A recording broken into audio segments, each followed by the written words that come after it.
Hello everyone. Welcome back to another video. This GZTV. My Twitch has been pretty active, but YouTube hasn't really been much this weekend so far. I gave you guys the Brockhampton edited reaction for TM today, but other than that, not really much has been happening. So I decided, Logan's kind of asleep. I don't know what's going on over there, but gotta be a little quiet. I decided to talk about the 5 NBA games that took place tonight. Every single night basketball is on, I talk about it, so let's get into the games. There were 5 games. Raptors and Hawks started us off with an OT banger of a game. This was a great game. Trae Young hits AJ Griffin for an OT buzzer beater. The Hawks beat this Raptors, and AJ Griffin, although he is a rookie, he doesn't play like a rookie. He's looking really damn good right now. He's put up some really good minutes, and he's allowed the Hawks to. He's not the sole factor, but the Hawks are 10-6. They're looking really good right now. Long pass for a wide open layup. Trae Young with the vision, with the preparation, just knew what he had to do, knew what kind of play he had to make. Rallying late in regulation, beating the underman Toronto Raptors by 2. And yeah, man. Trae Young just feeding the rock in clutch time situations. He was passing the ball all game, not just that lob. Trae Young's just that guy. Scotty Barnes dunked on John Collins, but John Collins came down the other end. He retaliated and played defense. These are 2 very athletic NBA players, so this was a cool matchup. I didn't watch that much basketball. I watched a decent amount, but Trae Young, man, he is quite the point guard. He is like the point guard you want in this damn league. He is literally exactly what you want out of a point guard. AJ Griffin was passing the ball around. A great passing team here in the Atlanta Hawks. You look at the box score here. OG Anunoby for the Raptors. He put up 27 points, and we have Scotty Barnes, of course, putting up 28 points and grabbing 11 rebounds, shooting 50% from the 3. I don't really have any complaints for the Raptors. I think they're a really good squad. It's just the Hawks got the best of them, and Trae Young is Trae Young. I don't think the Raptors have a candidate for a top 10 player in the league. Trae Young, at least last year, I don't know if you could say that anymore, but definitely last year he was a top 10 player in the league in my opinion. But the dude led the league in points and assists. That doesn't happen that often. You look at the Hawks though, DeAndre Hunter, great game here, 22 points, 33% from 3.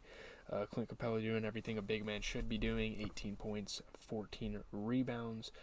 Yeah, Trae Young played fantastic. This is why he's one of the best players, one of the best point guards at least in this league. He put up 33 points and had 12 assists, and he shot 50% from 3. So pretty good game there actually to start the night off. There were a decent amount of good games. I was impressed by this.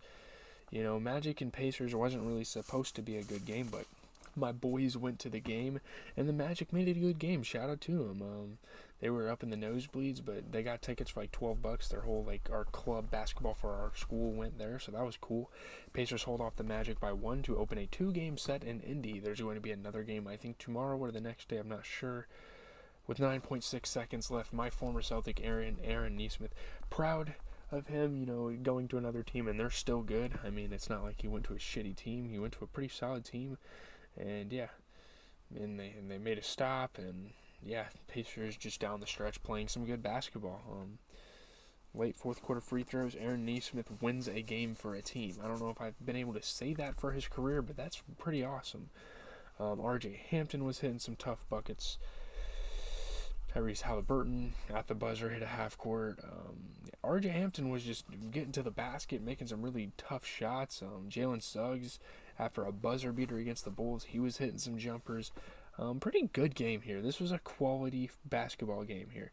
You look at the Magic, Franz Wagner put up 29. They kind of have like a big 3 going on with this front court. 29 points for Franz Wagner, 21 for Mo Bamba. And my friend Ian, who went to the game, he's like, oh my god, dude, Bol Bol's going off. I'm like, yeah, Bol is nice right now. Bol is good in this league now. Man, he is actually a good player. He's damn near averaging 13 points, and he's averaging 8 rebounds. And think about it. For part of this season, Bol was literally a bench player, but he put up 22 points, 11 rebounds, shot 67% from 3, 60% from the field. Great game.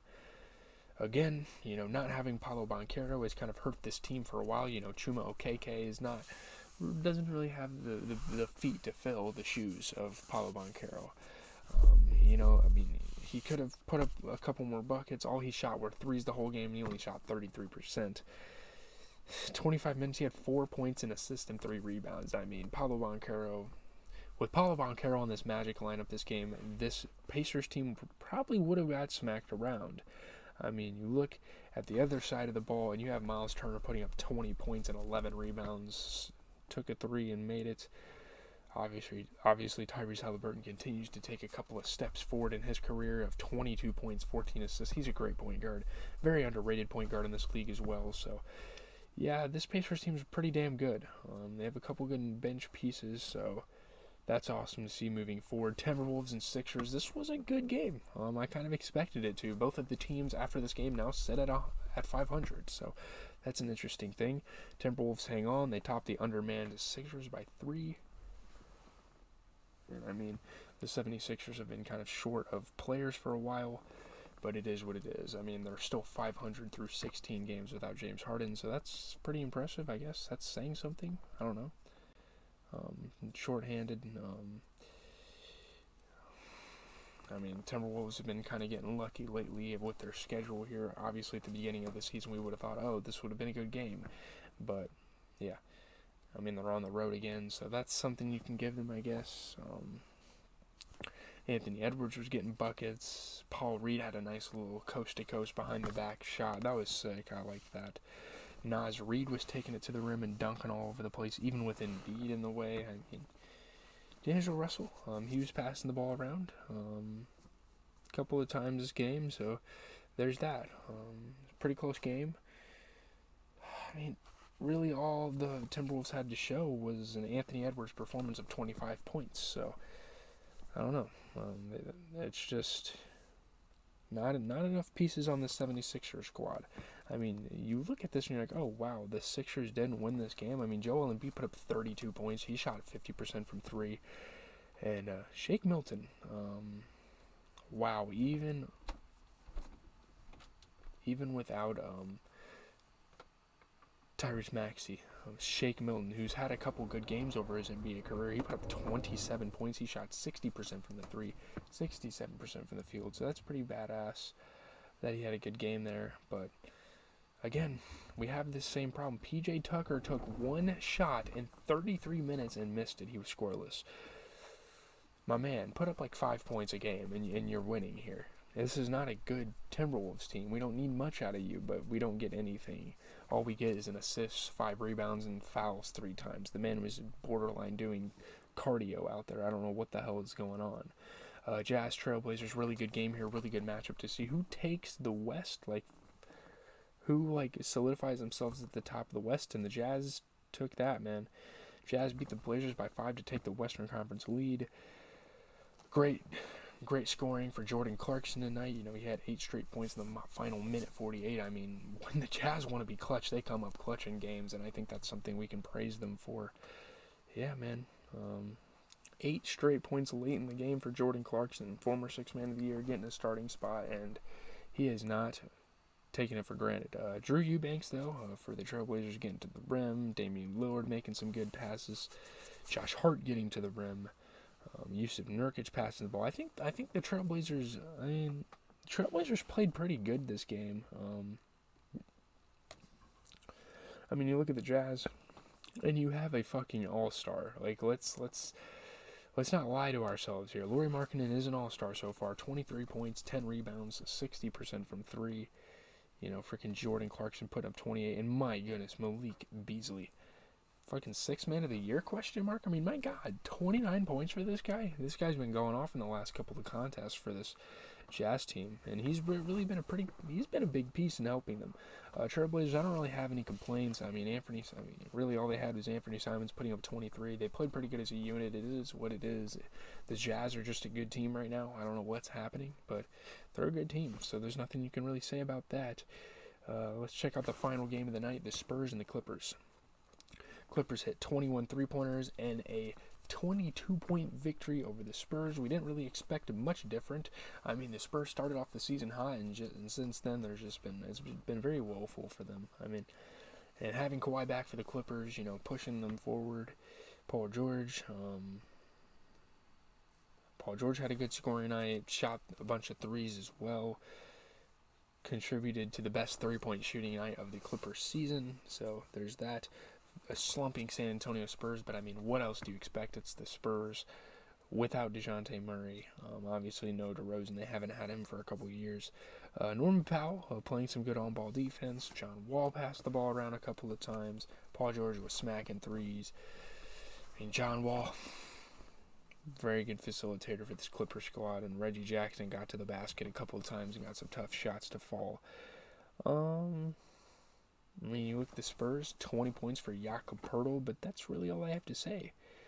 Jeremy Sohan, I mean, he's a rookie. We can kind of cut him some slack, but he only had 4 points, 2 assists, 4 rebounds in 28 minutes. He shot 0% from the 3 and 33% from the field. Not really what you want to see out of him.